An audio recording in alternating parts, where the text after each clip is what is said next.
Well, one example, the working time directive stuff, is that a good example? So we've got the European Working Time Directive that we've to work to, and one of their targets is that nobody should work at more than an average of 48 hours per week over a 17-week reference period. We knew that we had some people who were working more. So we set about it, so this is like a European directive, we've got to do it. And it's a sensible directive because it's dangerous to be working those levels of hours over a long length of period, and it's in the employee's interests. So we start gathering information on that, and we realised that over time we have a gradual decline in the number of hours that our people are working, and we get it down from, I don't know, pluck a figure out of the air. There was 100 people in our home care service working over 48 hours, and we get it down to 10. Haven't we done well? That's absolutely marvellous. But then we start to look behind the figures, and this is where I'm saying I'm looking at where we're doing well too, to see, are we measuring the right thing?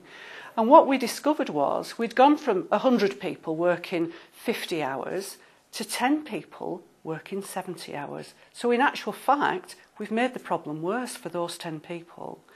They were willing to work those hours, but it's dangerous. They're putting their own health at risk. They're putting the health and safety of service users at risk, and that's not good enough for me. You know, they were willing to work it, but it's not good enough for me and this county council. So we've revised the target, and we've made it so that we're still within the European Working Time Directive. We're still below the 48 hours over the 17-week reference period. But my directive, the local target, if you will, is that nobody works over 60 hours a week at any time at the moment. Then there'll be a reducing target in a few months' time that nobody works over 55 in any week, and then within the next 6 months we'll get it down to 50. I'm picking it up and seeing what's underneath it, what's round the back, and saying, what are we doing with, what does this information really tell us?